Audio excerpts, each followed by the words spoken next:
mayor cantidad de pacientes tendrá moquillo o distemper, ¿no? O enfermedad de Carre. También podemos tener adultos con impétigo, aunque es mucho menos frecuente. Y aquí tenemos que pensar en cualquier enfermedad sistémica debilitante. Diabetes mellitus, hipotiroidismo, Cushing, síndrome paraneoplásico. Los síndrome paraneoplásico generalmente se presenta como enfermedades sistémicas debilitantes en perros que ya tienen afectación bastante importante a partir de neoplasias. Entonces, lo que vamos a ver son estas situaciones. Aquí vemos estos signos dermatológicos. Aquí vemos un paciente que ha salido adelante del impétigo. Nuevamente, habrá que verificar si este perro cursa o cursó con distemper. Esa es una posibilidad grande. Y podemos ver las cicatrices, ¿no?, que han quedado después de haber desarrollado el impétigo. Vemos las máculas que se han desarrollado en base a la presentación de las pústulas. Aquí tenemos un paciente, también un animal joven, los dos son cachorros, ¿verdad? Este tiene el impétigo activo, todavía tiene las pústulas, aunque no está en la presentación aguda, está ya en la presentación subaguda, a punto de resolución de esta situación. Obviamente el impétigo no va a ocasionar mayores problemas, sino quien ocasiona los problemas es la enfermedad que está ocasionando la inmunodepresión. Repito, una de las más frecuentes es distemper. Habrá que establecer si se tiene otros sitios de afectación, si tiene convulsiones, si tiene problemas respiratorios. El hemograma nos dará una pauta principalmente para establecer que es un problema viral. El establecer el diagnóstico puntual de moquillo es un problema porque si el animal ha sido vacunado ya, las pruebas no van a poder diferenciar entre los anticuerpos vacunales y los adquiridos en base a una infección natural, ¿verdad? Y ahora, bueno, hay infecciones naturales, efectivamente, pero hay perros que logran montar una respuesta inmune adecuada. Y a pesar de que tienen anticuerpos contra moquillo, no desarrollan el problema. O sea, quiere decir que tuvieron contacto con el moquillo, pero lograron ellos montar una respuesta adecuada que los sacó adelante del distemper. Entonces, el establecer el diagnóstico de que un perro efectivamente tiene moquillo es un poquito laborioso, o sea, no es tan confiable decir, es que salió positivo a las pruebas de anticuerpos, etcétera, ¿no? Porque tenemos anticuerpos vacunales que son detectados lo mismo que de las enfermedades naturales, y obviamente habrá una cantidad de animales que naturalmente montaron una respuesta sin estar vacunados y lograron salir avante de la infección. Entonces, sí es un poco difícil establecer que nuestro individuo que estamos viendo, que está siendo afectado en este caso por el impétigo, establecer que efectivamente está siendo ocasionado este problema por el distemper. Entonces, el tratamiento, vamos a ver al final cuál es el tratamiento para las piodermas, porque es el similar para todos, ¿no? Pero en este caso, pues, la respuesta inmune del sujeto está permitiendo que las bacterias que viven en la piel se sobrereproduzcan, invadan en este caso el folículo y ocasionan procesos inflamatorios, pruritíticos, etcétera, que formen pústulas. Ya vimos las lesiones primarias y secundarias de la piel y pueden ocasionar problemas. En un perro adulto, este es un perro adulto que tenga impétigo, pues ya sabemos que el impétigo generalmente es una condición que nos indica inmunodepresión y que está asociado a enfermedades debilitantes. En el adulto no necesariamente es moquillo, aunque pudiese presentarse, ¿verdad? Siempre vamos a tener que buscar la posibilidad de Cushing, de Addison, de diabetes mellitus, de síndrome paraneoplásico, en fin, cualquier situación o enfermedad sistémica que debilite la respuesta inmune de nuestros pacientes. Bien, dentro de estos piodermas superficiales, tenemos la foliculitis bacteriana superficial, o sea, ya tuvimos el impétigo, ahora lo que conocemos como foliculitis bacteriana superficial. En este caso vamos a encontrar microabscesos en la superficie, en la parte más superficial del folículo piloso. El prurito generalmente está presente, está relacionado con el proceso inflamatorio, con la extensión del problema.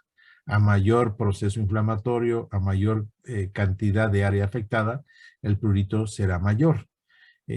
Lo que va a diferenciar a la foliculitis bacteriana superficial del impétigo es que las áreas son mucho más grandes, no solamente lo vamos a encontrar en la parte abdominal y axilar, sino en otros lugares, y pudiese progresar a furunculosis profunda.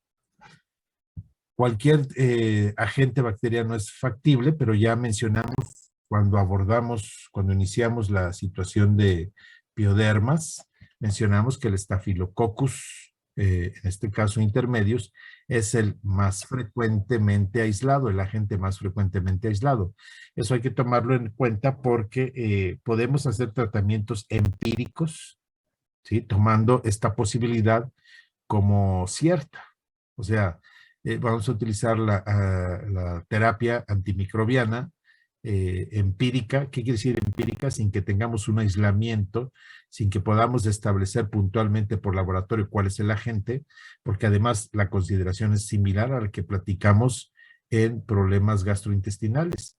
La piel no es estéril, el sistema gastrointestinal no es estéril, la uretra no es estéril en su último tercio, pero tenemos una serie de bacterias ahí que están colonizando. Entonces vamos a generar aislamientos generalmente múltiples y a cuál vamos a culpar. Generalmente se acepta que culpemos al Staphylococcus, ya sea empírico, sin hacer un cultivo, o teniendo un resultado mixto de crecimiento en el cual puede estar involucrado estafilococo, puede estar involucrado proteus, etcétera, pues siempre le vamos a echar la culpa generalmente al estafilococo. Eh, Puede haber otras foliculitis idiopáticas, que quiere decir que no tenemos un aislamiento puntual que nos permita a nosotros echarle la culpa a la gente. Y esto es realidad en el 60% de los casos se menciona debido nuevamente a esa situación. La piel no es estéril, eso es algo que tenemos que entender. La foliculitis superficial también puede ser secundario a otras enfermedades, así como lo estuvimos viendo, ¿no?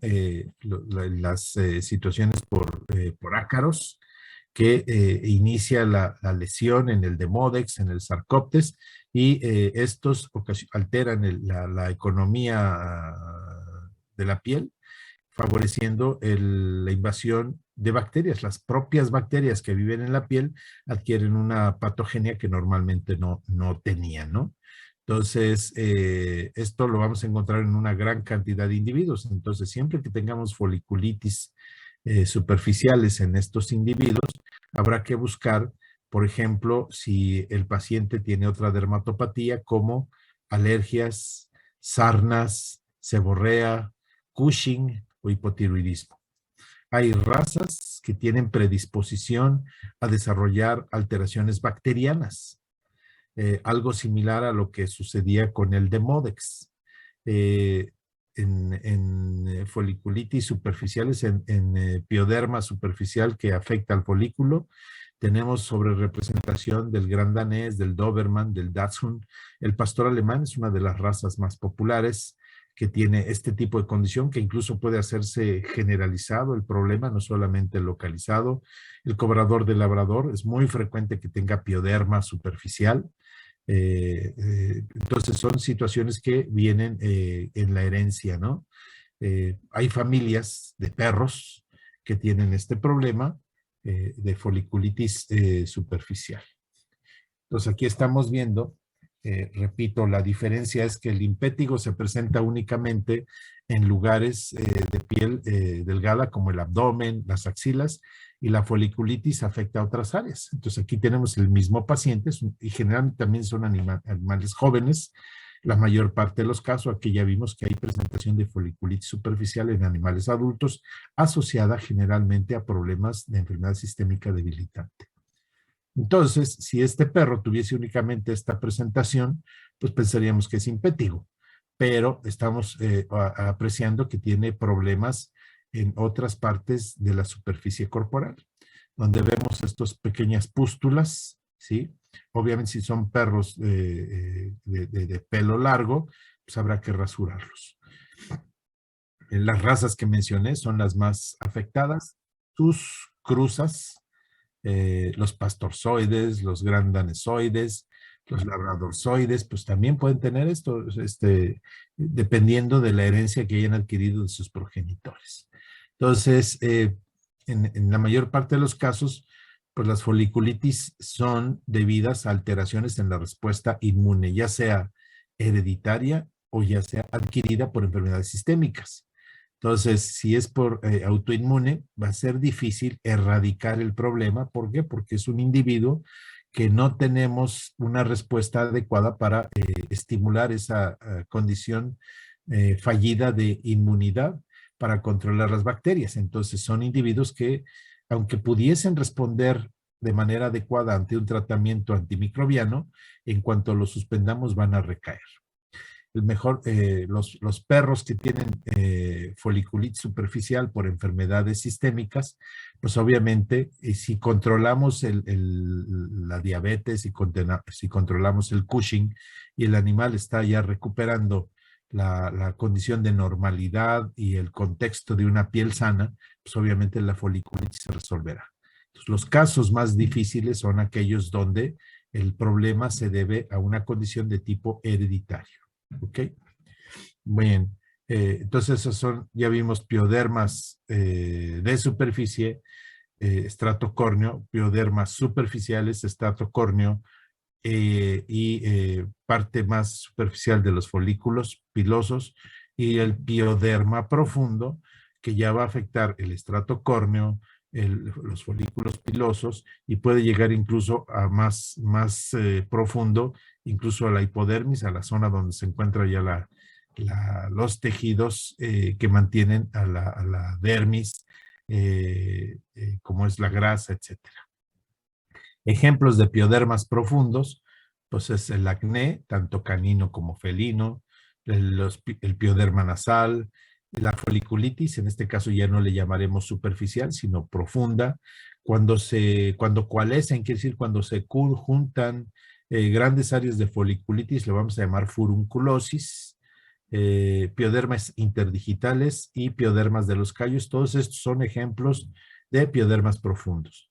Estamos viendo las afectaciones más frecuentes relacionadas con su ubicación, ¿sí? Piodermas de superficie, piodermas superficiales y actualmente estamos ya iniciando el abordaje de los piodermas profundos. El pioderma profundo tiene una afectación ya mucho mayor. Nuevamente debe haber factores que favorezcan el sobrecrecimiento bacteriano, la invasión de las bacterias, porque una piel sana pues debe convivir, ¿sí? Debe tener una condición de convivencia sana con las bacterias, vivir en homeostasis. Si ahorita nos sacáramos un cultivo, un aislamiento de la piel, vamos a encontrar bacterias, vamos a encontrar hongos, vamos a encontrar levaduras. Pero nuestra piel sana pues, está en condiciones de mantener estas poblaciones bacterianas, incluso que estén actuando como mecanismos de defensa, como barreras, para que otras bacterias no tengan la posibilidad de invadir la piel. Entonces, en esto vamos a tener una serie de procesos inflamatorios que van a producir exudación, trasudación. Recuerden que todas estas exudaciones, trasudaciones, etcétera, hemorragias, pues tienen proteínas. Las proteínas van a gelificar. La gelatina no es otra cosa más que proteínas. Entonces, estas líquidos que están perdiéndose a través de la lesión en la piel van a formar costras, pústulas. Bueno, las pústulas no es por los líquidos, las costras sí. Las pústulas serán acúmulos de tipo purulento. Fístulas, cuando tenemos procesos inflamatorios infecciosos ya grandes, y furúnculos, que es la coalescencia o el agrupamiento de foliculitis en grandes masas, ¿no?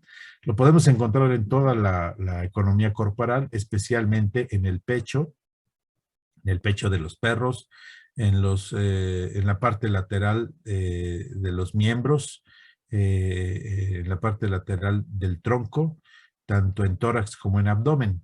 La raza que tiene mayor predisposición a generalizar esa furunculosis superficial, ya habíamos mencionado al pastor alemán como predisponente a desarrollar furunculosis superficial, pero también esta raza es también susceptible de que esa furunculosis se generalice y profundice, estableciendo pioderma profundo. Entonces, en el pastor alemán, pues es hereditario. El pastor alemán tiene muchos problemas, probablemente por la selección, la endogamia que se estuvieron haciendo, ¿no? Ya mencionamos, por ejemplo, a ver si se acuerdan, el hongo, que afecta principalmente la cavidad nasal, a ver si se acuerdan, se me fue ahorita el nombre, Aspergillus. La mayor parte de los perros que llegan a desarrollar rinitis por aspergilosis, que es el hongo más frecuentemente encontrado en rinitis, pues la mayor parte de las razas lo circunscriben a la cavidad nasal, pero el pastor alemán tiene una deficiente respuesta inmune contra específicamente el Aspergillus. Entonces, si un perro adquiere el Aspergillus, estoy refiriendo a un perro de raza pastor alemán o cruzas del pastor alemán, estos individuos tienen una deficiente acción inmune, respuesta inmune contra la aspergilosis. Entonces, es una raza que tiende a generalizar la aspergilosis. Entonces, mientras que otras razas lo dejan en rinitis, el pastor alemán lo generaliza. Entonces, vamos a tener pastores alemanes que pueden tener tanto rinitis como alteraciones renales, hepáticas, gastrointestinales, respiratorias, dermatológicas ocasionadas por el Aspergillus. ¿Por qué? Por esta deficiente respuesta inmune. Esto también lo podemos encontrar a nivel de las bacterias. ¿Ok? Entonces, algunos ejemplares, no todos los de pastor alemán, tienen una mayor predisposición a esto y van a desarrollar furunculosis superficial y eventualmente algunos piodermas profundos que van a ocasionar fístulas y furúnculos en la piel. Igual podemos tener piodermas asociados. Es muy frecuente que tengamos pastores alemanes con pioderma profundo asociado a demodicosis generalizada. Esa es una combinación bastante frecuente, y no solamente en el pastor alemán, en el Doberman, por ejemplo, en el gran danés. Podemos tener perros alérgicos que además desarrollen pioderma profundo en una condición de alteración de dermatopatía en general, ¿no? Enfermedades sistémicas también, debilitantes, crónicas sobre todo, diabetes mellitus, hipotiroidismo, Cushing, síndrome paraneoplásico. Y bueno, también recuerden que los corticosteroides son inmunodepresores. Entonces, sobre todo cuando se dan dosis crónicas de inmunodepresor, o si la enfermedad requiere de dosis sostenidas un poco mayores de que la dosis mínima, bueno, a lo que quiero llegar es que la dosis mínima efectiva del esteroide sea una dosis alta y que esté ocasionando problemas de respuesta inmune. Porque podemos tener ejemplares que tengan una enfermedad que se controle con corticosteroides y que la dosis mínima efectiva que se requiera para controlar esa enfermedad esté por debajo de aquellas que necesitamos para inmunocomprometer a un sujeto. Entonces, podemos tener individuos que, a pesar de que tengan una terapéutica con corticosteroides crónica, si su respuesta es adecuada y la dosis mínima efectiva que estamos estableciendo en este individuo es menor a aquellas que ocasionan inmunodepresión o que pueden estar durante más tiempo. Pero siempre habrá que verificar si este ejemplar que tiene pioderma profundo, generalizado o en grandes áreas del cuerpo, ha recibido o está bajo un tratamiento crónico con esteroides. Eso hay que verificarlo constantemente. Entonces vamos a encontrar estas zonas, estos parches de pústulas o de fístulas, de furúnculos en áreas diferentes del cuerpo. Puede ser el abdomen, puede ser generalizado. Estamos viendo aquí una cruza de un perro con algo de American Pit, y tenemos lesiones en la parte abdominal, ¿verdad? Aquí no se alcanza a ver, pero este ejemplar también tenía lesiones en la parte lateral del tronco. Aquí vemos un pastor alemán, que es una raza muy, muy frecuentemente afectada. Muchas veces los propietarios de perros con pelaje un poco más grande, el pastor alemán, por ejemplo, o algún otro tipo de pastor australiano, pues nos lleva a los perros porque despiden un olor no muy agradable, como carne echada a perder, por ejemplo, o se rascan y no se alcanza a percibir las lesiones dermatológicas, las dermatopatías. Pero si en el lugar donde tenemos ese olor característico a presencia de bacterias, rasuramos, eliminamos el pelo, lo depilamos, o sea, si cortamos el pelo, podemos encontrar lo que estamos viendo. O sea, es factible que tengamos individuos que a la vista, sin buscar, sin recortar el pelo, aparezcan normales, y una vez haciendo la depilación de nuestro paciente, encontremos estas fístulas, furúnculos, pústulas, dependiendo del momento en el que sean presentados, ¿verdad? Las pústulas no ocasionan olor, pero sí los furúnculos y las fístulas pueden ya tener una condición ahí de acúmulo purulento y obviamente un sobrecrecimiento bacteriano en la zona del pelo. Puede verse el pelo apelmazado o puede verse normal. Entonces, siempre será necesario expulgar, ¿no? O sea, ver entre el pelo, y si consideramos necesario, advertir al propietario que es necesario que vamos a depilar, vamos a rasurar este sujeto, porque además para la terapéutica que tenemos que hacer, que son baños antisépticos, etcétera, que vamos a ver más adelante, necesitamos eliminar el pelo y que nos permita administrar tratamientos tópicos adecuados. Aquí tenemos otro pastor alemán, ¿sí? Un cachorro de pastor alemán que tiene esta pioderma profundo generalizado. Es muy frecuente. Dentro de las razas que hemos visto ahí en el hospital con una gran cantidad de ejemplares, o sea, razas sobre representadas, el Doberman, por ejemplo, el Gran Danés, el pastor alemán, son las razas que más frecuentemente nos llevan con pioderma generalizado. Una raza que se ha presentado últimamente es el cobrador de labrador, también con piodermas generalizados. Tal vez no tan agresivos. Las razas que lo presentan más grave, por ejemplo, es el pastor alemán, es el Doberman, el Gran Danés, y no tan agresivo el cobrador de labrador, las cruzas de American Pit, por ejemplo, y American Pit también llegan a tener problemas de este tipo de pioderma de furunculosis generalizada.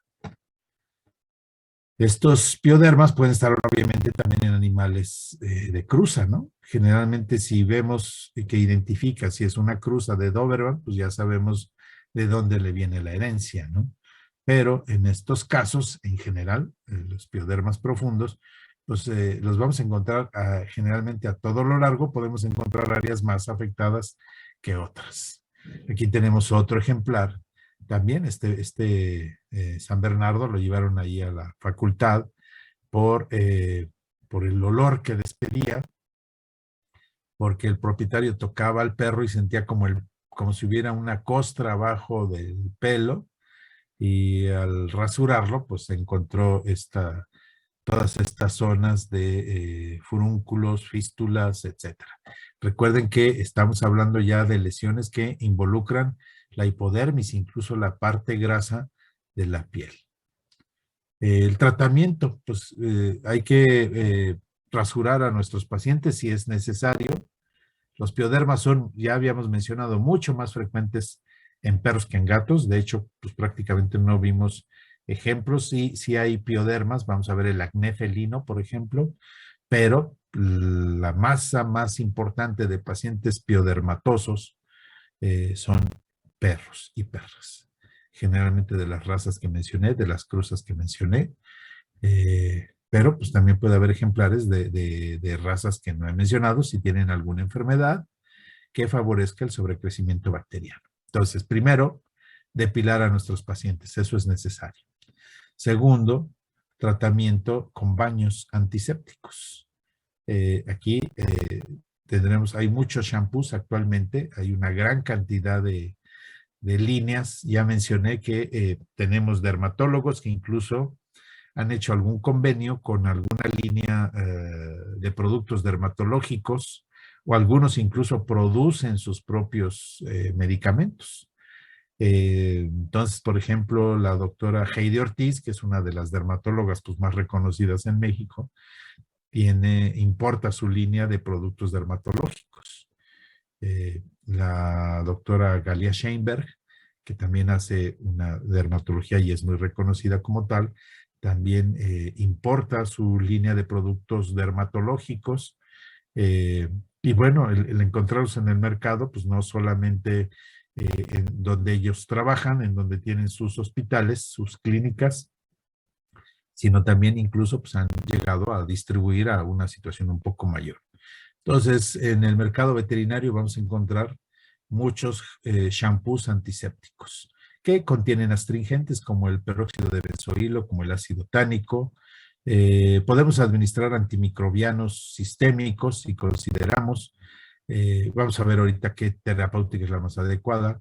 Inmunomoduladores, ya sabemos que no es una garantía administrar estos fármacos, pero pues hay que administrarlos para tener respuestas que probablemente ayuden a mantener durante algún tiempo la normalidad de la respuesta inmune y se disminuyan las situaciones de fístulas, de pústulas, de furúnculos.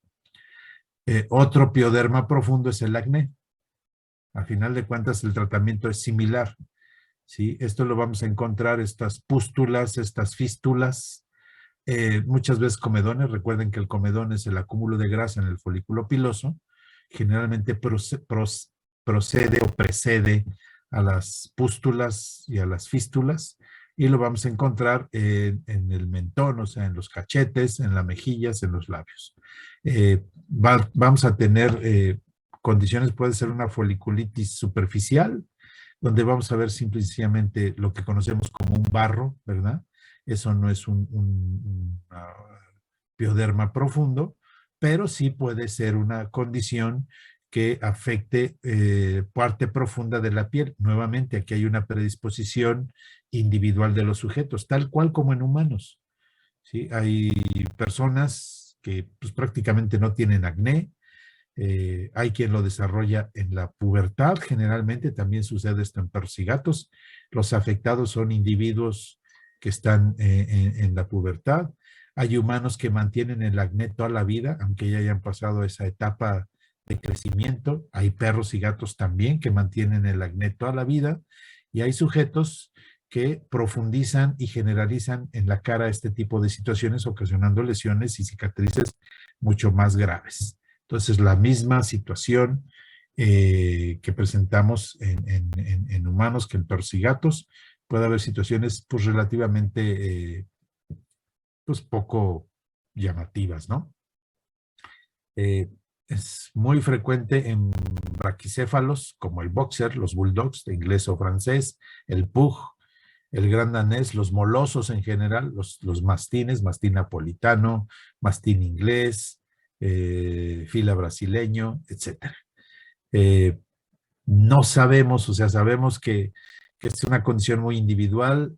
Puede haber sujetos que tengan acné por alteraciones hormonales. Sin embargo, pues sabemos que habiendo normalizado la alteración hormonal, puede retirarse el acné, pero en algunos casos reincide a pesar del tiempo. Entonces, pues en humanos se establece que es una condición donde predominan los andrógenos, y si no predominan los andrógenos, un desbalance entre andrógenos y estrógenos, de tal manera que se acumula la grasa en los folículos pilosos, los tapona y permite que las bacterias sobrecrezcan. No sabemos, bueno, desde el momento en que nos dicen cierto tipo de razas, pues obviamente habrá que aceptar que hay predisposición genética para desarrollar esta situación de acné. Entonces habíamos mencionado a los braquicéfalos y habíamos mencionado que puede haber sujetos que tengan acné, pues poco significativo, que les salga un barro, alguna cosa así, y punto, se acabó. Sobre todo en la pubertad, ¿no? O sea, los 6 meses, 7 meses, va a depender si es una raza pequeña. Generalmente los perros pequeñitos, los chihuahueños, los yorkies, no sufren este tipo de situaciones. Ya mencioné braquicéfalos, como los bulldogs, tanto inglés como francés, el Boston Terrier, el Pug, aunque no son razas grandes o gigantes, pueden tenerlo. El boxer es muy frecuente, ¿verdad? Eh, los Dachshunds de las razas pequeñas es una de las razas más afectadas por acné. Y bueno, veamos aquí, o sea, este individuo pues le sale un barro eventualmente, ¿no? Una pequeña pústula, es una foliculitis superficial, y aquí estamos ya viendo una presentación ya de foliculitis profunda, incluso de pioderma profundo, donde se van a hacer fístulas. Aquí estamos viendo fístulas, no solamente ya son las pústulas, sino son fístulas que están drenando del problema profundo, o sea, incluso de la hipodermis. Esto puede ser muy doloroso, ¿sí? Vemos que hay inflamación, vemos este ejemplar, por ejemplo, tiene su acné principalmente en la zona del mentón, y además de la zona del mentón también tiene en los carrillos, ¿no? En los cachetes, y vemos el proceso inflamatorio importante y los acúmulos incluso de pus, ¿no? Los gatos también, habrá gatos que tengan pequeñas pústulas, lo que conocemos como barros, y habrá sujetos que desarrollen procesos mucho más profundos, mucho más extensos, que sean dolorosos, que incluso puedan ocasionar dolor para que el gato se esté acicalando. Sabemos que un gato despeinado, un gato que no se acicala, pues obviamente nos indica es un animal que se siente mal. Entonces, bueno, aquí la incapacidad es básicamente por dolor en la zona, le duele mover la zona de los cachetes, principalmente se presenta en el mentón, pero puede generalizarse también a los labios superiores, ¿no? Y bueno, los comedones, obviamente sabemos que la presencia de grasa en general, la piel seborreica, tiene mayor predisposición a presentar este tipo de problemas, y la seborrea generalmente se debe a alteraciones en las hormonas, o sea, desbalances entre andrógenos, estrógenos. Se menciona que es una mayor cantidad de andrógenos. En humanos, por ejemplo, los que producimos más sebo somos los varones, mucho más que mujeres, por ejemplo. Entonces, nuestra piel es más sebosa. Entonces, estos desbalances por la presencia de andrógenos. Entonces, en los animales también, cuando se presentan el acné, una de las posibles causas son estos desbalances. Bueno, entonces, otro pioderma profundo es el pioderma nasal. Nuevamente, el pastor alemán y otros pastores, en este caso el coli, pueden ser afectados por esto.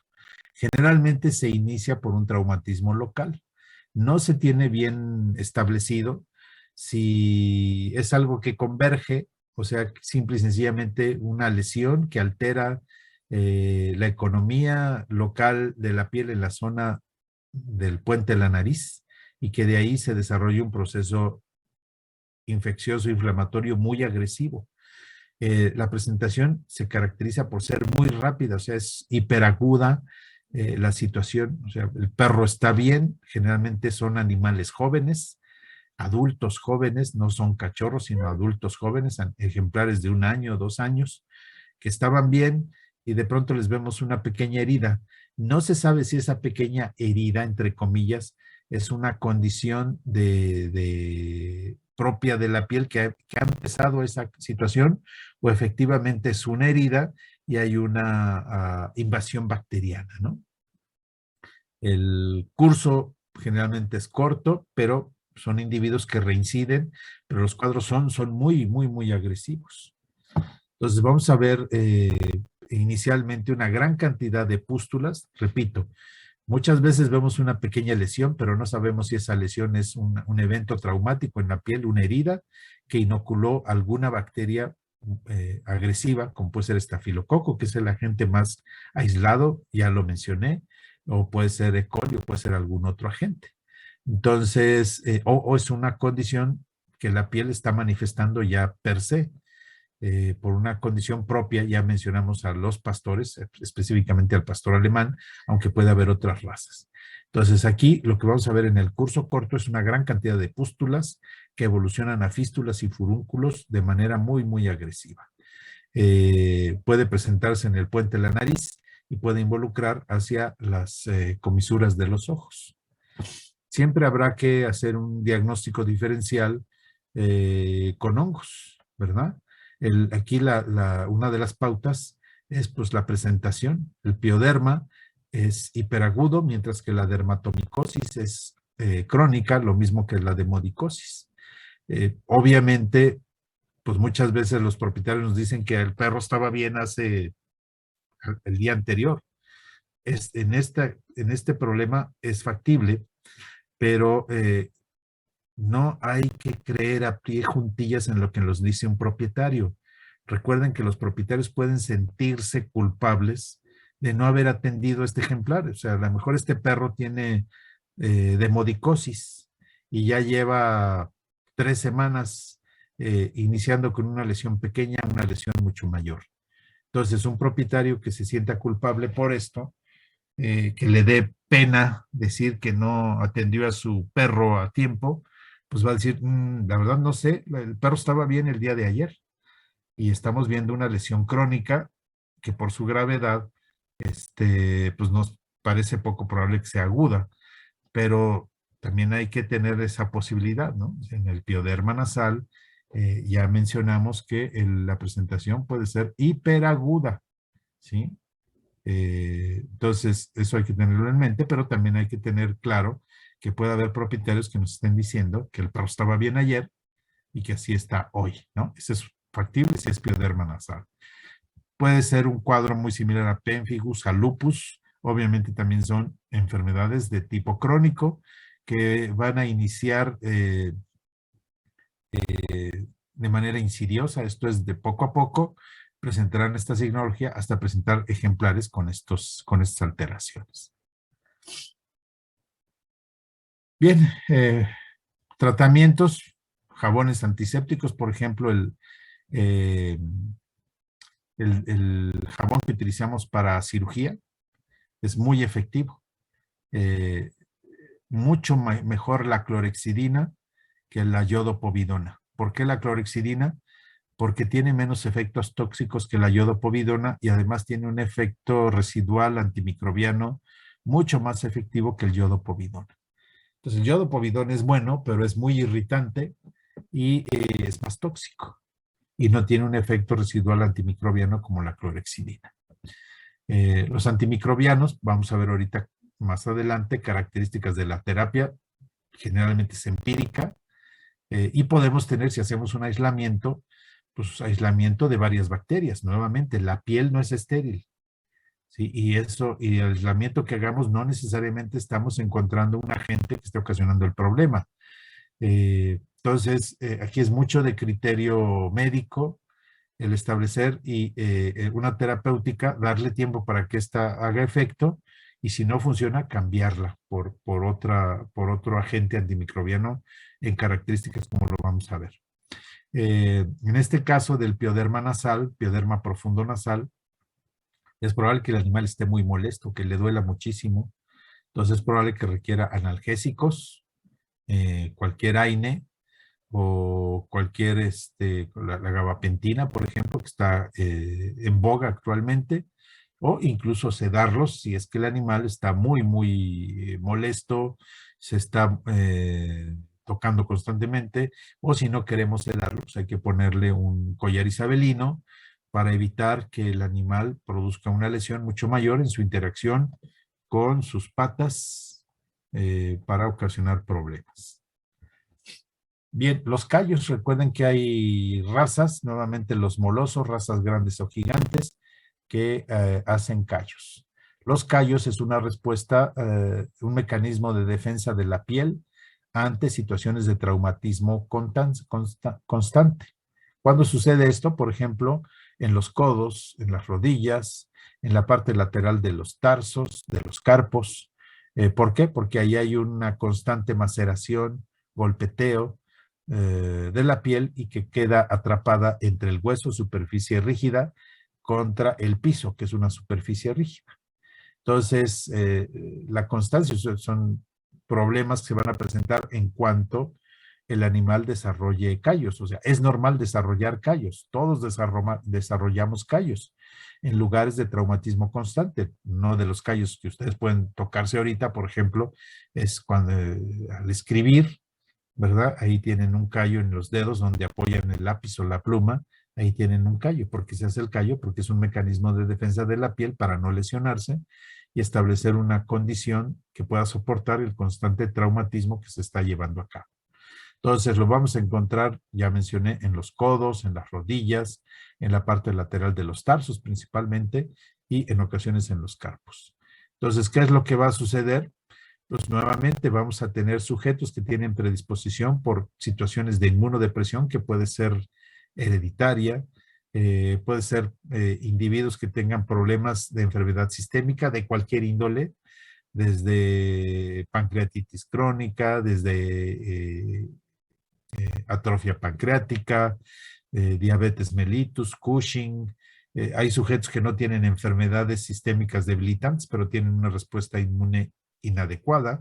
Esto se presenta mucho, por ejemplo, en los molosos, todos los tipos de mastines, en los braquicéfalos. También pudiese ser secuela, el pioderma de los callos, a bursitis crónica. Hay perros que tienen bursitis, pero no desarrollan piodermas. Son estos acúmulos de líquido que se presentan en los codos generalmente. Es la causa más frecuente. Vamos a ver, pues, qué vamos a hacer. Las bursitis crónicas, estos acúmulos de líquido que se presentan en los codos, pues de pronto nos metemos en líos porque queremos eliminarlos, pero ¿a qué se deben estas bursitis? Pues al traumatismo constante, ¿no? Aquí estamos viendo un inicio, es un pioderma, perdón, un callo que empieza a tener problemas. Vemos que se están empezando a formar pústulas, pero es una zona de hiperkeratosis secundario a una zona de traumatismo constante. Aquí estamos viendo un acercamiento. Este es el codo de un boxer. Entonces es normal que veamos estos callos, sobre todo en animales ya mayores de 1 año, 2 años, y puede no tener ningún problema.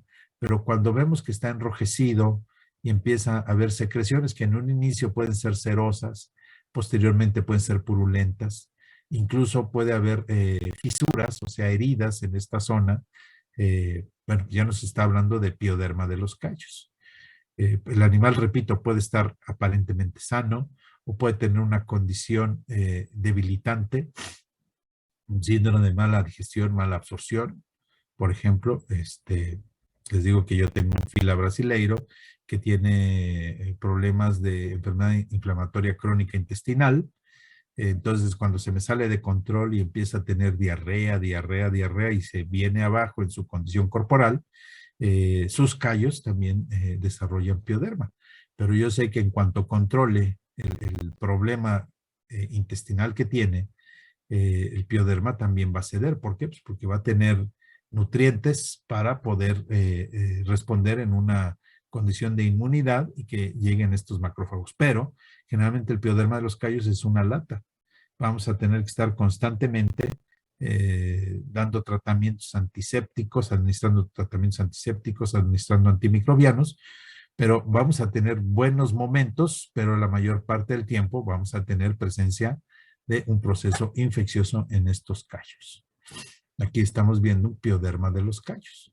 También es verdad que los animales empiezan a lamerse constantemente porque tienen una sensación de dolor. Tal vez no ocasione claudicación o pueda haber callos piodermatosos infectados que puedan ocasionar dolor, que incluso ocasionan claudicación o cojera.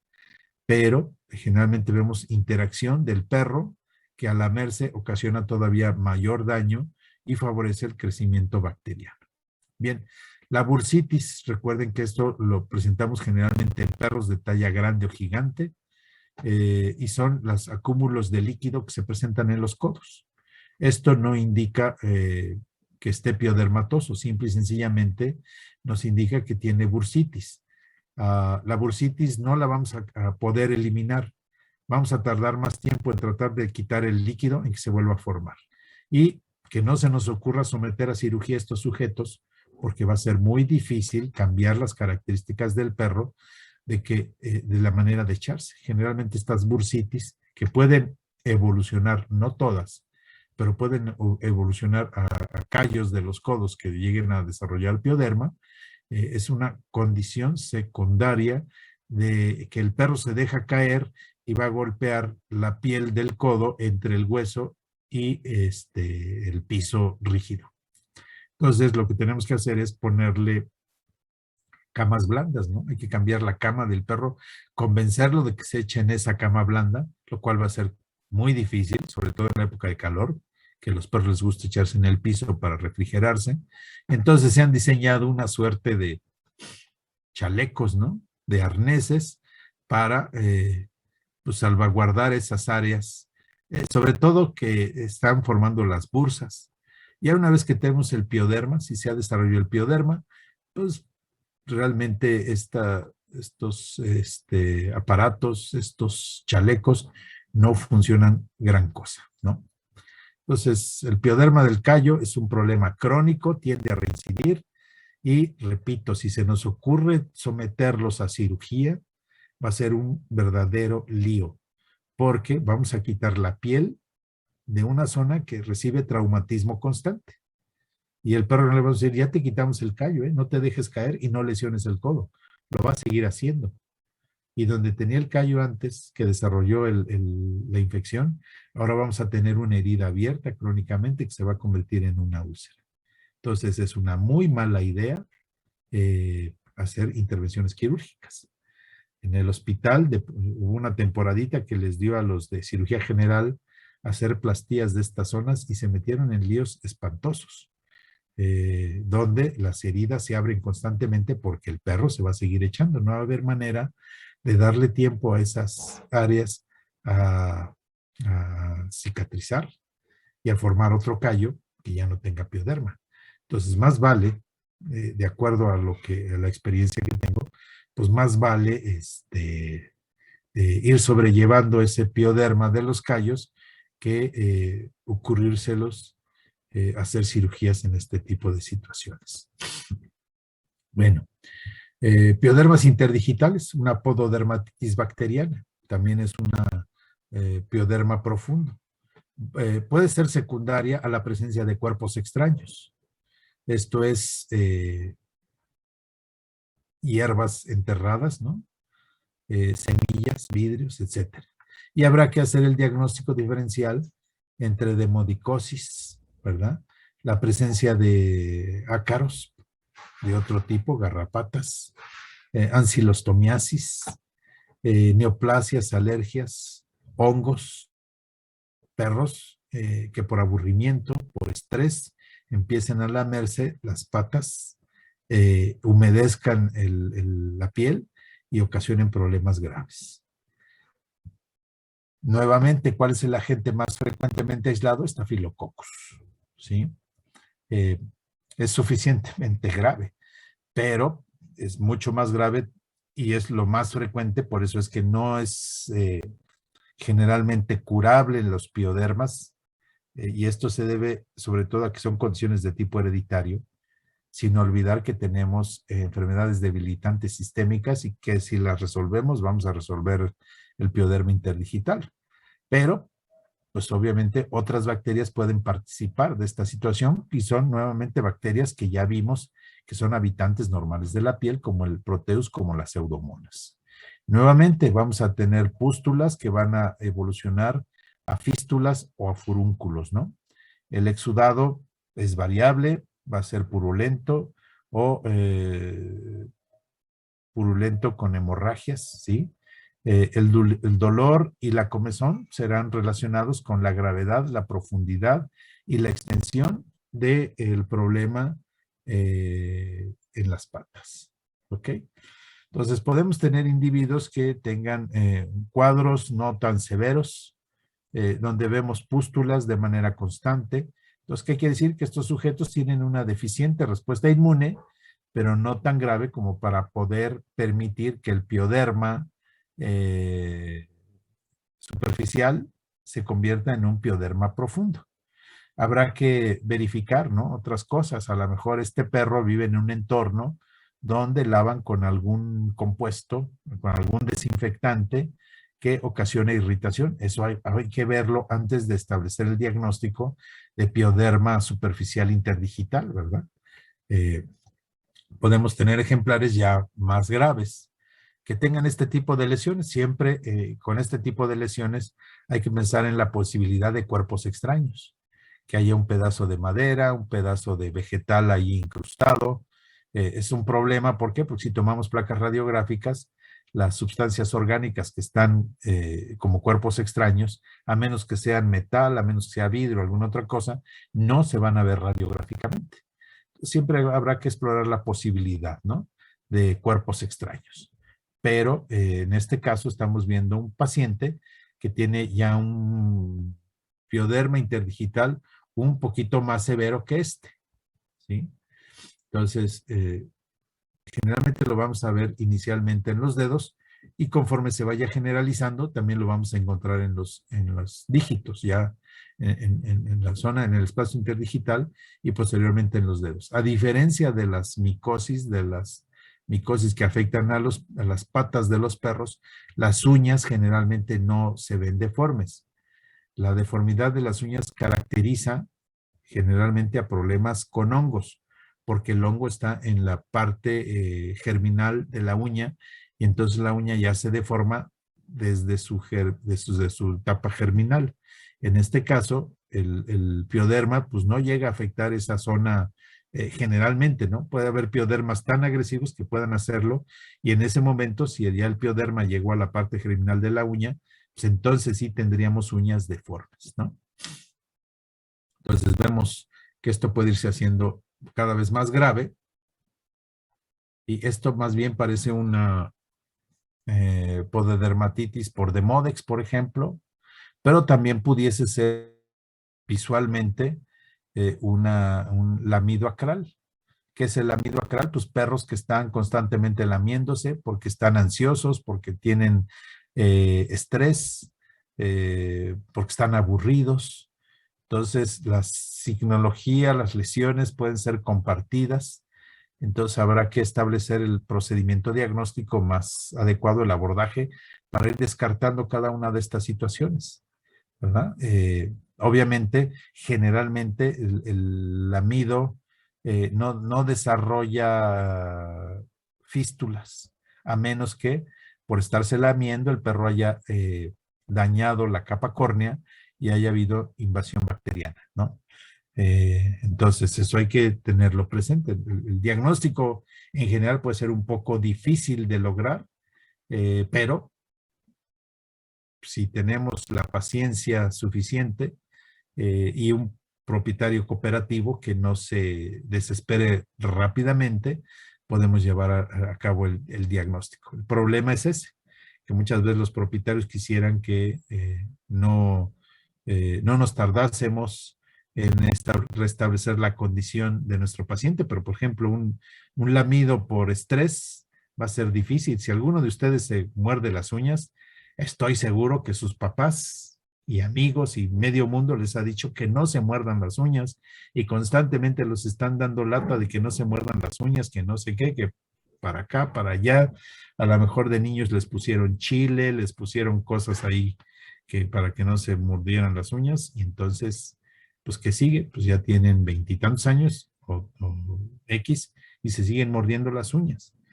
Va a ser lo mismo, o sea, el perro que hace un lamido constante de sus patas por ansiedad, pues es como si estuviera mordiéndose las uñas. No va a ser fácil modificar esa situación, va a requerir pues de un manejo, de enriquecer, de pues todo lo que hacen los etólogos actualmente, y pues tampoco es una garantía de que lo vamos a corregir, ¿no? Puede irse agravando esta situación, tanto en el lamido de las patas por ansiedad, como un pioderma interdigital agravado. ¿Okay? En general vamos a encontrar eso de cultivo y antibiograma. Pues sí, pero ya sabemos que la piel no es estéril. ¿A quién le vamos a echar la culpa? Generalmente se acepta que incluso hagas un tratamiento empírico. ¿A quién le vas a echar la culpa? Al estafilococo. Se vale hacer tratamientos empíricos. ¿Ok? Si habiendo hecho este tratamiento empírico, o sea, tomando en cuenta que la mayor parte de los aislamientos incluyen al estafilococo, y ya diste un tratamiento, generalmente cefalosporinas es una elección muy adecuada, y no responde, pues entonces ya se hace un aislamiento y a lo mejor encuentras diferentes bacterias. Entonces, pues vas a tratar de establecer un cultivo y antibiograma para esas diferentes bacterias. Hay que tratar la causa primaria. Si tenemos un animal ansioso, ¿sí? Aburrido, pues tendremos que establecer el tratamiento para tratar de manipular esa situación emocional de nuestro paciente. Mientras eso no suceda, pues va a seguir el problema. Si tenemos una enfermedad que está ocasionando la debilidad de la respuesta inmune, pues hay que corregirla. Y es muy difícil corregir si la condición es hereditaria. ¿Ok? En cualquiera de los piodermas que mencionamos, ¿no? Superficiales y profundos. Si la condición es hereditaria, como en el pastor alemán, pues vamos a tener un propietario pues, que después de cierto tiempo se va a enojar, se va a ir con otro médico y se va a enojar con ese otro médico como se enojó con nosotros. Pero la condición es una respuesta inadecuada a partir de la herencia del sujeto, una condición genéticamente establecida. Entonces, pues esto es relativamente difícil, ¿no? Siempre hay que tratar la causa primaria y los antimicrobianos. En general, ¿cuál es el tratamiento para los piodermas? En general, rasurar al individuo, ya sea pioderma de superficie, pioderma superficial, pioderma profundo, ya sea cualquiera de las que mencionamos, foliculitis superficial, foliculitis profunda, en fin, siempre hay que rasurar si es necesario. Generalmente perros de pelo corto, pues a menos que sea muy necesario, los vamos a rasurar, pero los animales, los ejemplares de pelo largo, hay que depilar la zona, ¿no? Gentilmente, no se trata de dañarlos. Está documentado también, por ejemplo, que si nos ensañamos en el rasurado y lesionamos la piel, vamos a ocasionar pioderma, ¿sí? Hace años presentaron un trabajo, un artículo en el cual afeitaban, por ejemplo, las zonas quirúrgicas, y diríamos, bueno, pues una zona quirúrgica afeitada, pues es mejor que una zona quirúrgica depilada por máquina, ¿verdad? Bueno, el afeite, el afeitarse lesiona la piel y favorece la invasión bacteriana. Entonces hay mayor incidencia de infecciones posquirúrgicas en piel afeitada que en piel rasurada. Eso está comprobado. Pero si agarramos la máquina y estamos duro y dale constantemente y lesionamos y ocasionamos una dermatitis, ahí es muy probable que se pueda desarrollar una pioderma, ¿sí? O sea, invasión bacteriana o un crecimiento bacteriano.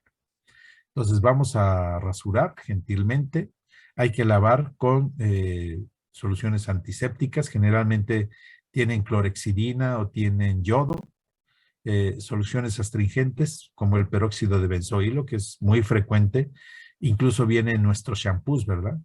Si vemos muchos de los componentes, por ejemplo, para la caspa, traen peróxido de benzoilo, que es una solución astringente, que quiere decir que va a tratar de disminuir las secreciones húmedas en la zona.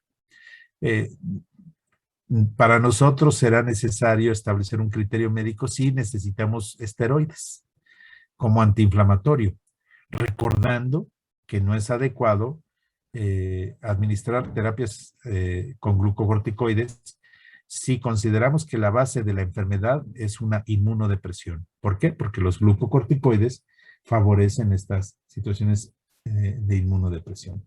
Y obviamente establecer la antibioterapia más adecuada. Nuevamente, lo más probable es que lo hagamos de manera empírica, ¿verdad? Eh, ya estableceremos si nuestra condición será tópica o sistémica. A mayor cantidad de superficie de piel afectada y a mayor profundidad, pues la sistémica es mucho mejor que la tópica.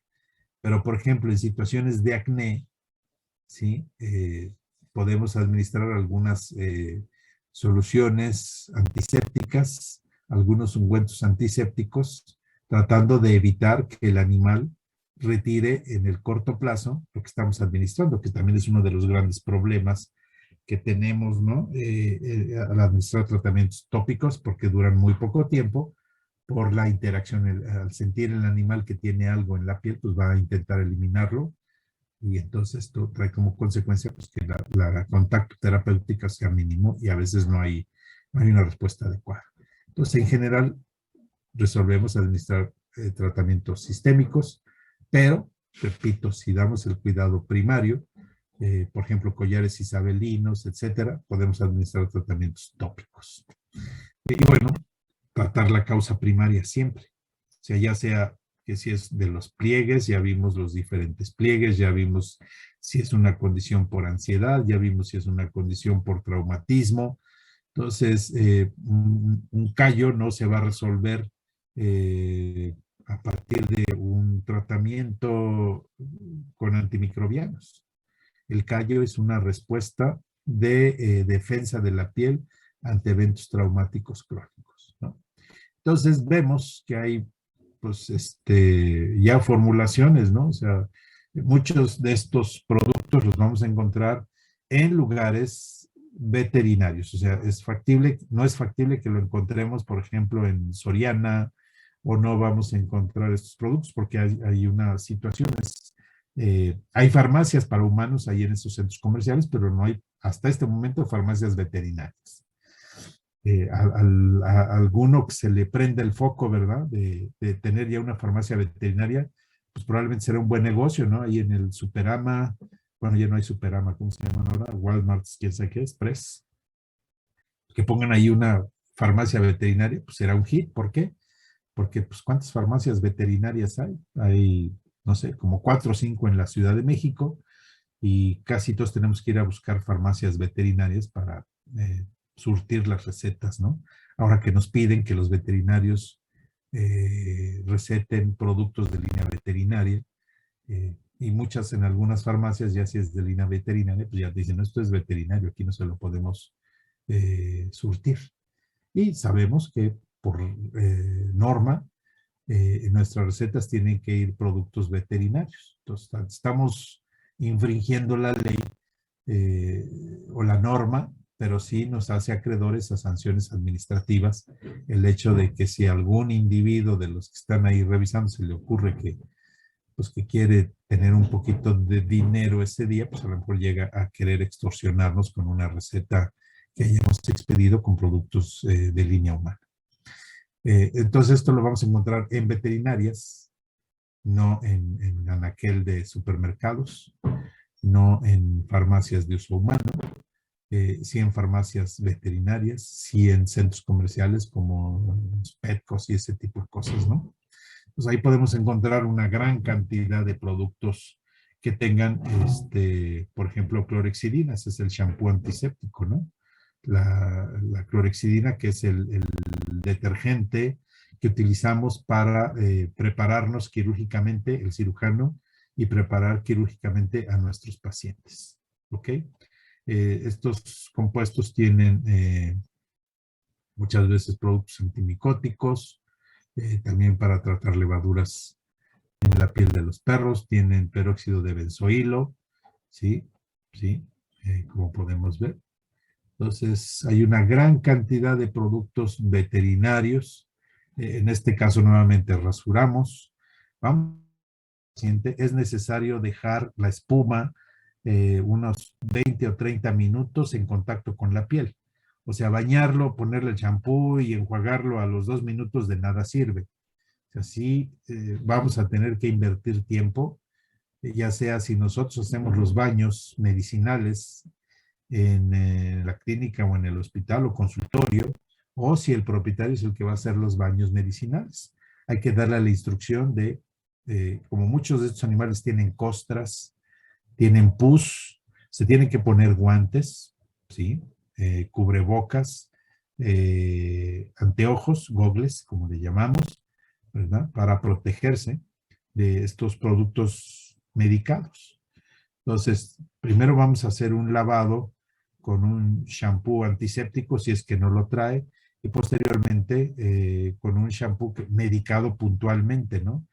Muchos de estos traen antiseborreicos, como vamos a ver, traen queratolíticos, como es la urea, ¿sí? Para eliminar toda esa capa de queratina que se ha ido acumulando. Pero es importante dar la instrucción de que la espuma que sea consecuencia del frotar este producto contra la piel rasurada de nuestros pacientes, esta espuma debe durar en contacto unos 20 o 30 minutos. Entonces, ya vemos aquí que tienen antiseborreicos, queratolíticos, en fin, una suerte de productos y de aditamentos que son necesarios para este tipo de agentes, ¿no? Tenemos otro tipo de situaciones que nos ayudan, por ejemplo, a disminuir el dolor y el ardor, como es el gluconato de zinc, que actúan también como nutrientes, como el hidrocloruro de piridoxina, la vitamina E. Esto es mejor por vía oral, pero también tenemos, así como en humanos, ¿no? Los ungüentos, las cremas, que tienen vitamina E, porque es necesario para administrar condiciones de tipo local que ayuden a la normalización de la microambiente de la piel en general, ¿no? La urea es un queratolítico y es un calmante.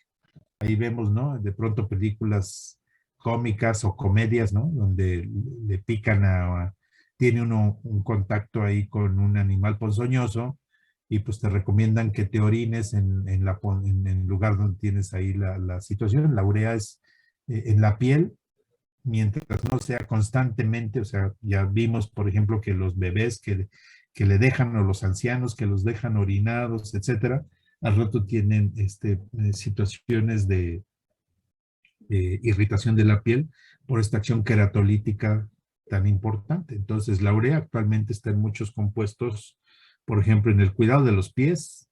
Ustedes vean que muchas de las cremas que se recomiendan para eliminar las callosidades de los pies, pues tienen urea. Entonces, la urea tiene una acción queratolítica muy importante. Entonces, generalmente viene actualmente en compuestos donde queremos eliminar estas escamas de piel, por ejemplo, en productos contra la caspa, ya sean de uso humano o de uso veterinario.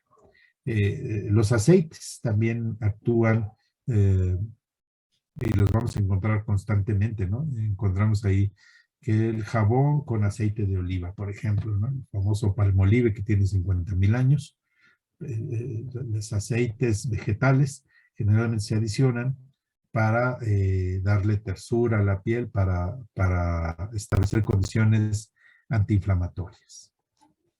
Bien, entonces, ¿qué antimicrobianos son los que vamos a utilizar habiendo hecho el diagnóstico de pioderma superficial, de superficie, profundo, etcétera? Pues, nuevamente, ¿cuál es el agente más frecuentemente aislado y al que se le echa la culpa? El estafilococo. Entonces, necesitamos un agente que tenga una acción conocida contra el estafilococo, que sea resistente a las betas-lactamasas que producen los agentes, las bacterias, ni que adquiera niveles adecuados en la piel, que sea fácil de administrar. Y bueno, para nosotros el costo pues, es un factor importante, ¿verdad? Eh, ¿Cuánto tiempo? Pues 6 a 8 semanas. Superficial 6 semanas. Estos son lineamientos. No quiere decir que eso sea punto. O sea, no, es que me dijeron que 6 semanas pioderma superficial y 8 semanas pioderma profundo. Recuerden que estas condiciones muchas veces están asociadas a una respuesta inmune inadecuada. Entonces, habrá pacientes que requieran tratamientos mucho más largos y habrá pacientes en los cuales no encontremos ninguna respuesta o una respuesta apenas visible, ¿sí? Para nosotros y obviamente para los propietarios. Entonces, va a depender mucho de la causa del pioderma. Bien, ¿qué antimicrobianos? Pues la cefalexina, las cefalosporinas en general es, yo creo, el agente de primera elección. Nuevamente, ¿puede haber resistencia? Sí, si estamos en un lugar donde se ha utilizado cefalosporina con mucha frecuencia. Ya sabemos que la resistencia se presenta de las bacterias o los antimicrobianos, se presenta pues prácticamente de la noche a la mañana. Me dicen, no, pues es que la cefalosporina la empezamos a utilizar en el 2020, entonces vamos a requerir como 30 años para que haya resistencia. No, o sea, la resistencia se da rápidamente. En cuanto haya una bacteria que sobreviva a la acción de la cefalexina, su progenie, sus descendientes ya tienen mecanismos para resistir a esta situación. Entonces aquí la cuestión es, muchas veces depende qué tan frecuentemente se utiliza un antimicrobiano para encontrar cepas, ¿sí? Que tengan esta resistencia establecida. Tal vez como segunda elección sería la amoxicilina más ácido clavulánico. O sea, yo creo que la de elección sería cefalosporina. Va a depender pues, de qué momento, pero las cefalosporinas tienen acción conocida contra el estafilococo, tienen resistencia a las beta-lactamasas de los agentes bacterianos, entonces las cefalosporinas es de primera elección. La amoxicilina sola es susceptible a las beta-lactamasas, entonces por eso requiere el ácido clavulánico. Entonces, si hacemos la mezcla, tenemos un producto que viene ya incorporado a la amoxicilina más ácido clavulánico, es un antimicrobiano de primera elección. Bien, mencioné que podemos administrar tratamientos empíricos, si se vale. Tenemos un paciente con pioderma, lo más probable es que sea por estafilococo. Administramos cefalosporina o amoxicilina más ácido clavulánico, le damos 2, 3, 4, 6, 8 semanas, como estamos viendo. No hay una respuesta adecuada, entonces podemos cambiar a cualquiera de estos, eritromicina, linfomicina, clindamicina, cloranfenicol, en fin, no sabemos cuál de ellos va a funcionar porque la resistencia bacteriana, pues actualmente hace poco probable que nosotros sepamos, de acuerdo a la bacteria, cuál es el agente. Claro que podemos optar por decir, bueno, vamos a hacer un aislamiento y de lo que encontremos, decimos, bueno, si encontramos Staph, Proteus y Klebsiella, pues que hagan una determinación de qué antimicrobianos son efectivos para cada una de estas situaciones, a ver si encontramos alguno que afecte a las 3 aislamientos. Esa es una posibilidad también que se hace, ¿no? Entonces, también podemos hacerlo de manera empírica, ¿sí?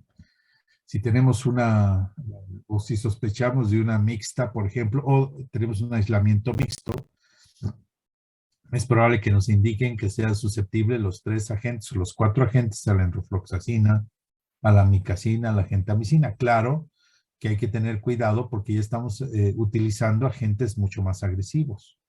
La gentamicina puede ser nefrotóxica, ¿sí? Puede ser tóxica al sistema nervioso, lo mismo que la micacina, lo mismo que enrofloxacina. Hay que tener cuidado conforme vamos utilizando antimicrobianos de un espectro mucho más amplio o de una agresividad mucho mayor.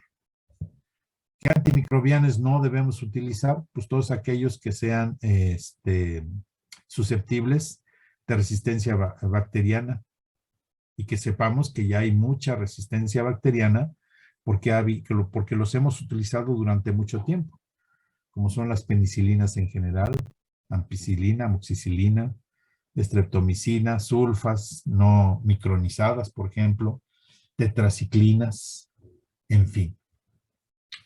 Bien, entonces, preguntas que tengan porque con esto hemos terminado lo que vamos a revisar de derma.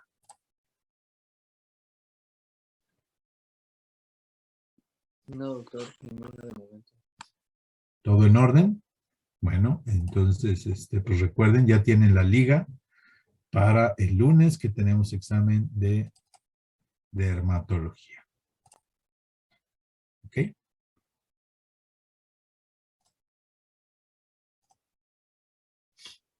Bien. Una de las áreas que ha tenido un desarrollo muy importante en los últimos años es las especialidades cardiovasculares. En los años 90, en los años 80 del siglo pasado, pues era así impensable, ¿no? Hacer una electrocardiografía de un perro. En México estoy hablando, en Estados Unidos pues ya tenían 30 años de hacer electrocardiografía. Para nosotros tener un electrocardiógrafo, pues era así como que un sueño gitano, ¿no? Eran costosos, o sea, sí había gente que tenía electrocardiógrafos, pero eran costosos. Actualmente, pues tenemos muchas herramientas de apoyo diagnóstico, tenemos electrocardiografía. Actualmente una clínica que no tenga un electrocardiógrafo es porque no lo quiere tener, porque hay electrocardiógrafos de 2,000, 3,000, 4,000 pesos y hay obviamente otros mucho más caros.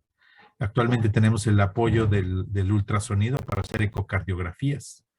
De hecho, ya muchas de las imágenes por cateterismo, ¿no? Las fluoroscopías y ese tipo de cosas ya no son necesarias realmente, o sea, o probablemente si son necesarias sean en condiciones muy, muy puntuales de alguna patología, de alguna enfermedad cardíaca que requiera forzosamente de un diagnóstico por ese tipo de situaciones, pero la ecocardiografía ha venido a revolucionar esta situación. Probablemente lo único que nos falta en México sea cirugías a tórax abierto de corazón. O sea, podemos hacer cirugías que están en la periferia del corazón, ¿sí? Arcos aórticos del lado derecho, persistencias de ductos arteriales, que pues coloquialmente le llamamos cirugía de corazón, pero pues realmente no estamos abriendo el corazón, sino la periferia del corazón. Hay muchos tratamientos ya actualmente para arritmias, para alteraciones de la contracción cardíaca, para tratar, para ayudar el gasto cardíaco, como son vasodilatadores, en fin. Entonces, tenemos gente muy preparada ya desde el punto de vista cardio. Mencioné los dermatólogos, puedo mencionar cardiólogos, ¿no? Los que les guste la cardiología, por ejemplo, la dermatología, obviamente, pero los que les guste la cardiología ya se pueden especializar, obviamente pueden hacerlo autodidácticamente, ¿no? Constantemente estamos viendo la oferta de cursos de diferentes disciplinas, dermatología, gastroenterología, neumología, o hacerlo de la manera, creo yo, más adecuada. Esto es cursando la maestría profesionalizante, habiendo cursado la especialidad. Entonces, hay personas que ya cursaron la maestría profesionalizante y que son realmente y se pueden anunciar como cardiólogos. Pues tenemos a la doctora Aleli Sierra, por ejemplo, que ya cursó su maestría en cardiología, su maestría profesionalizante. El doctor Rodrigo Ruiz Santillana, que ya también terminó la maestría en cardiología. En fin, se me van algunos otros, probablemente, ¿no? Pero tenemos esas dos personas y otros que no cursaron la maestría profesionalizante, pero que pues tienen una formación muy importante, como la doctora Yuki Tachika, que está ahí en el hospital, ¿no? Otra persona también no es cardiólogo, pero hizo la maestría de imagenología, principalmente utilizando la imagen en alteraciones cardíacas, ¿no? Ya están poniendo marcapasos en México. El doctor Rodrigo Ruiz Santillana ya es capaz de colocar marcapasos. El doctor Cristian Méndez ya también coloca marcapasos en perros con problemas que requieren esta resolución para resolver sus arritmias. En fin, ¿no? Y bueno, las cirugías de periféricas de corazón, pues el doctor Jesús Méndez, por ejemplo, es una persona ya muy preparada en esto y obviamente habrá otros que no tenga yo en mente o que no conozca o que no recuerde en este momento. Pero pues hay gente ya muy preparada, ¿no? Eh, especialistas en cardiología que van a tu clínica a hacer un electrocardiograma, que lo interpretan, que hacen ecocardiografía a domicilio quiere decir en las clínicas, no a domicilio del propietario, sino que tú haces una interconsulta con estos individuos y te sacan del aprieto, ¿no? Pero bueno, vamos a ver qué es lo que vamos a hacer para acercarnos clínicamente al diagnóstico de un paciente cardiópata, perro o gato. La reseña va a ser muy importante. Ya sabemos que tenemos que tener un conocimiento de qué enfermedades son las que afectan a qué especie, a qué raza, a qué edad, ¿no?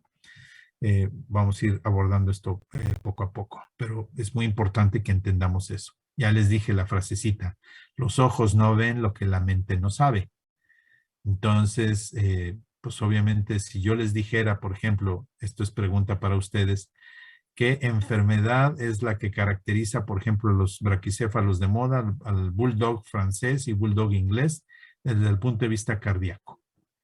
Que ustedes les traigan un perro cardiópata, un cachorro cardiópata, y sea bulldog francés o bulldog inglés, y que digan chispas, probablemente estoy enfrentando a este perro con esta enfermedad porque están sobre representados. ¿Alguien tiene una idea?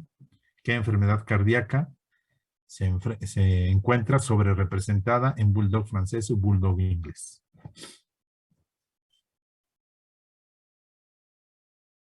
¿No? Bueno, pues. ¿Cardiomegalia? ¿Verdad? No, Insuficiencia cardíaca congestiva. no, tampoco. Entonces, esto es lo que vamos a ver, ¿no? Entonces, es muy importante. O sea, mientras no sepan qué pueden encontrar, sus diagnósticos estarán por el Océano Pacífico, por el Océano Atlántico, por el Mar Caribe, siendo que el diagnóstico está en el centro de la Ciudad de México, por decirles algo, una tontería, ¿no? Entonces, no, es muy importante, o sea, básico, si no tienen conocimiento de las enfermedades y cuál es la prevalencia de las mismas, pues obviamente van a empezar a elucubrar muchas cosas. Entonces, reseña básica. No se los digo para que ahorita vayamos viendo cómo vamos a desentrañar este tipo de situaciones. Obviamente la historia clínica va a ser muy importante, o sea, que nos digan que es un animal que históricamente, desde que lo adquirieron, es un animal que no soporta hacer actividad física, que se agota rápidamente, etcétera, o que nos digan que es un perro que empieza a toser mucho por la noche. La anamnesis, recuerden que son los signos clínicos relacionados con el motivo de consulta. No hay manera de sustituir un examen físico, ¿sí? Tenemos que hacer el examen físico para poder establecer qué está sucediendo con nuestros pacientes. No hay manera de sustituirlo. Hay que hacer pruebas, déjenme ver qué está.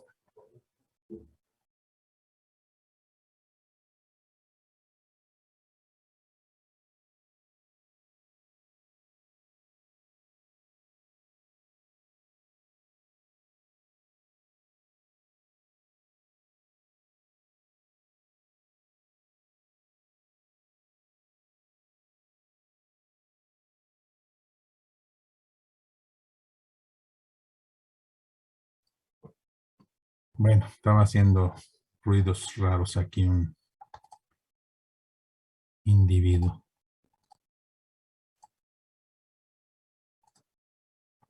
Bueno, entonces estamos aquí, ¿verdad? A ver.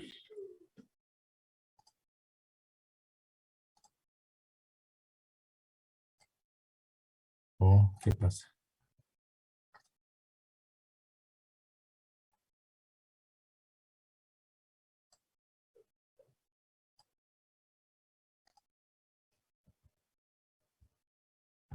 Ok, vamos retomando aquí, perdón. Y obviamente, pues saber qué es lo que le vamos a pedir al propietario que tenemos que hacer para establecer si efectivamente la propuesta diagnóstica está realmente sucediendo o no. ¿Qué pruebas de laboratorio vamos a pedir para corroborar? Entonces, por ejemplo, la reseña del paciente, especie. Hay enfermedades que se presentan más frecuentemente en perros que en gatos. Ujú. Por ejemplo, a los gatos cardiópatas generalmente lo que tienen es hipertrofia cardíaca. ¿Sí? Esto es que se agrandan las paredes musculares del corazón. Desde el punto de vista, estoy generalizando.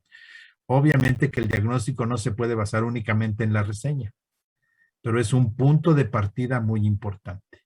¿Ok? Entonces, si tengo un gato cardiópata, 9 de cada 10 gatos tendrán hipertrofia del corazón.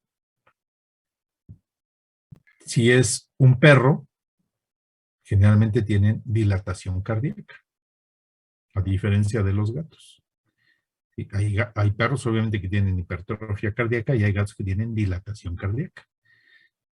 Pero por reseña y por número de ejemplares afectados, es más probable que un gato tenga una cardiomiopatía hipertrófica y un perro tenga una cardiomiopatía dilatada. ¿Ok? Ese es desde el punto de vista especie. Podrá haber otras situaciones, ¿no? O sea, dirofilariasis es mucho más frecuente en los perros que en los gatos. Hablando de una condición eh, parasitaria. Desde el punto de vista raza, por ejemplo, si es un perro, me traen un perro cardiópata. Si es un perro de talla grande, ¿sí? Raza grande o gigante, lo más probable es que sea cardiomiopatía dilatada.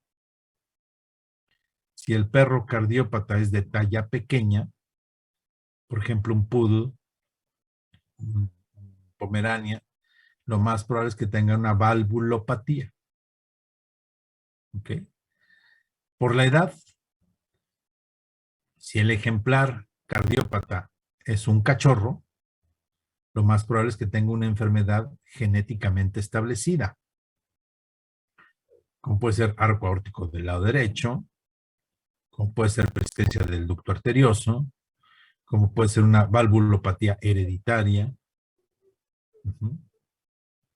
Desde el punto de vista género o sexo, pues es básicamente para llevar una estadística, pero por ejemplo es más frecuente la cardiomiopatía dilatada en los machos que en las hembras.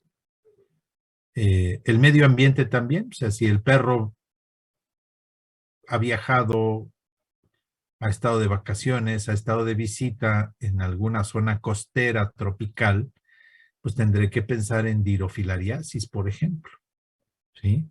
Si el perro viene de Morelos, de Cuernavaca, y es cardiópata, pues tengo que pensar en Chagas, por ejemplo, una condición que se presenta en esos lugares.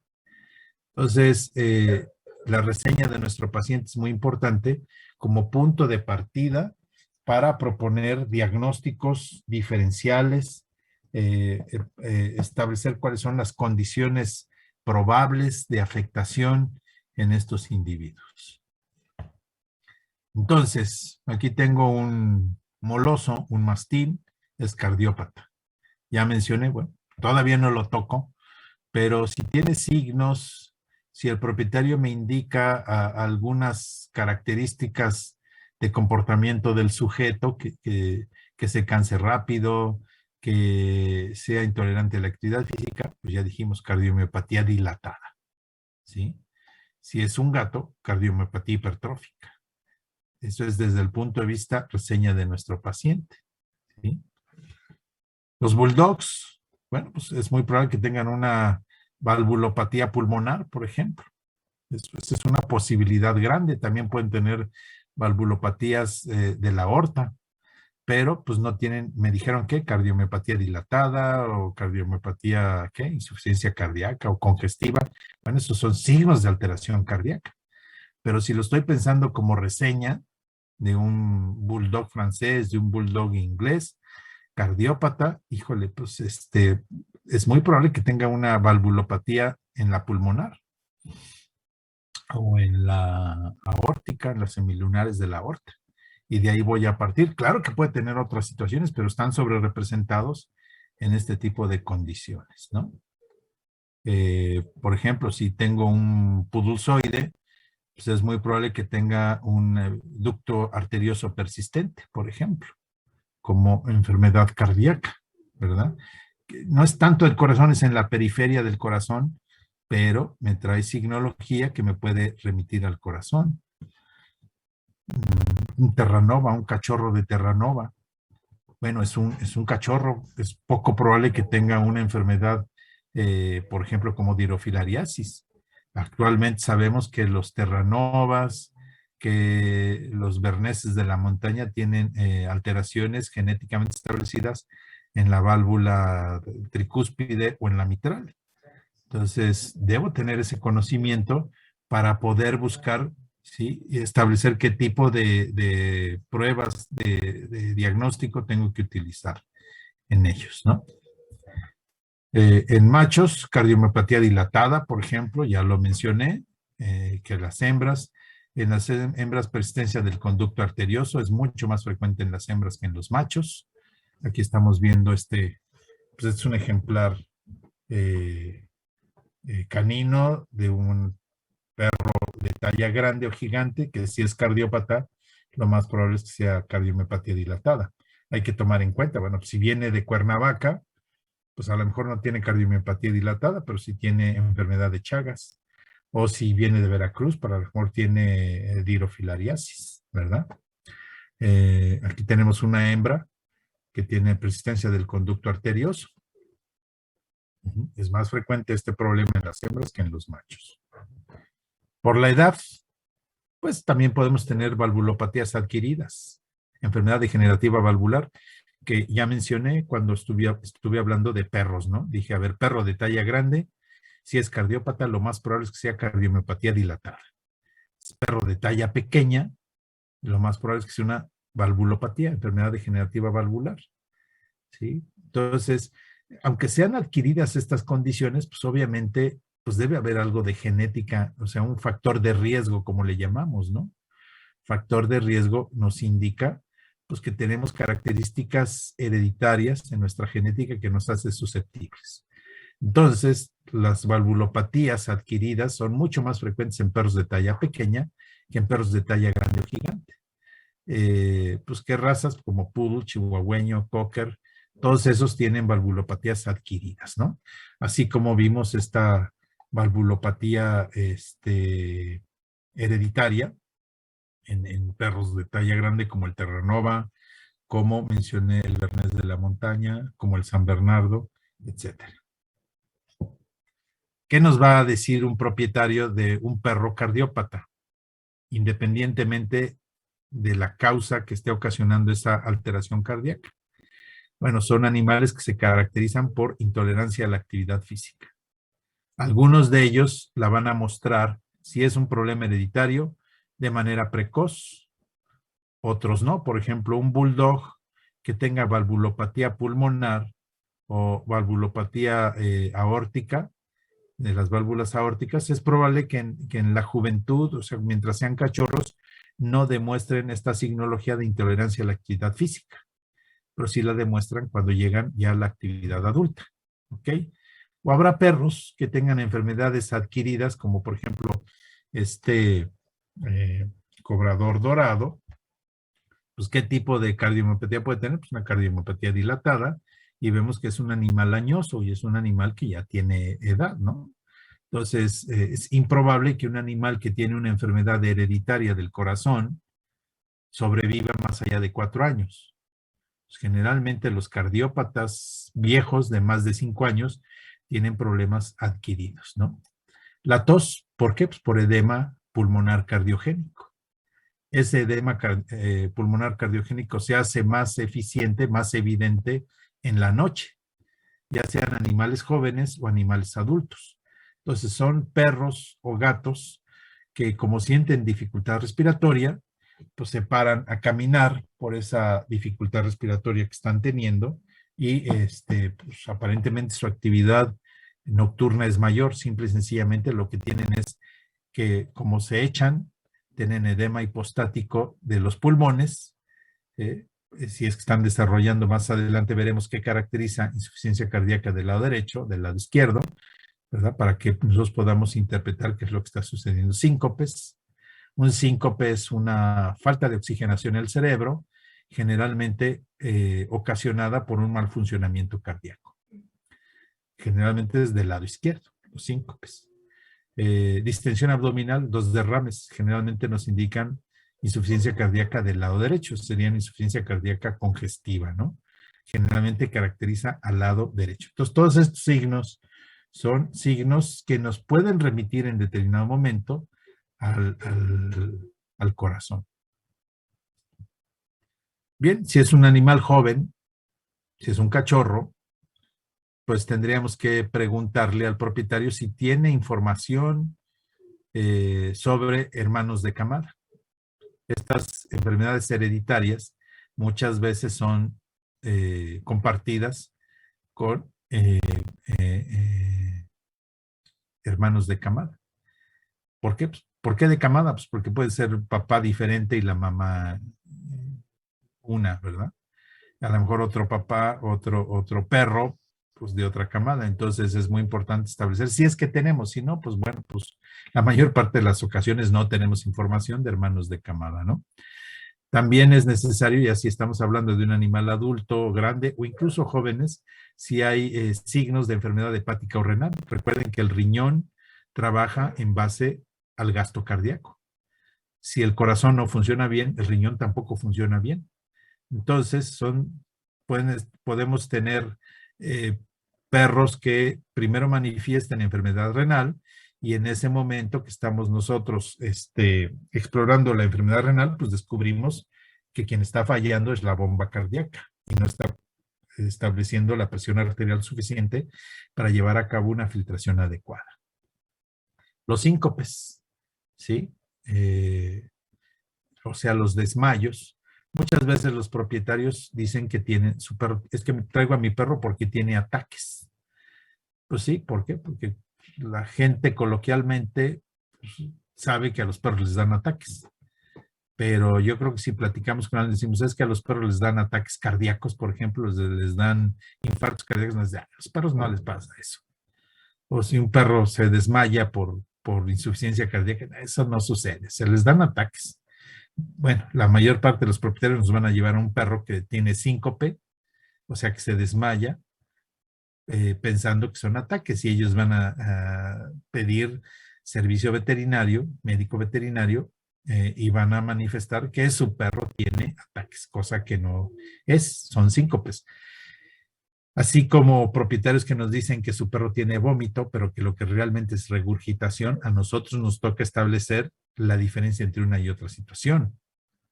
Si un propietario llega y nos dice que su perro tiene ataques, a nosotros o sea, convulsiones, es a lo que se refiere un propietario, nosotros nos toca establecer si realmente son convulsiones o son síncopes, ¿sí? Hay que establecer si el perro ha recibido una medicación previamente. No sé, por ejemplo, un perro que tenga tumor venéreo transmisible, que le hayan administrado vincristina. La vincristina es cardiotóxica, ¿sí? Entonces, si le administraron vincristina y el perro está manifestando signos de cardiotoxicidad por la administración de la vincristina, pues hay que establecerlo, ¿no?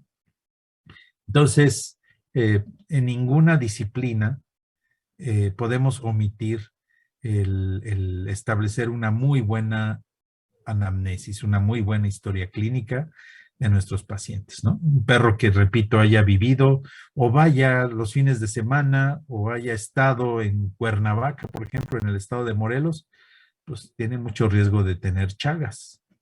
Ujú.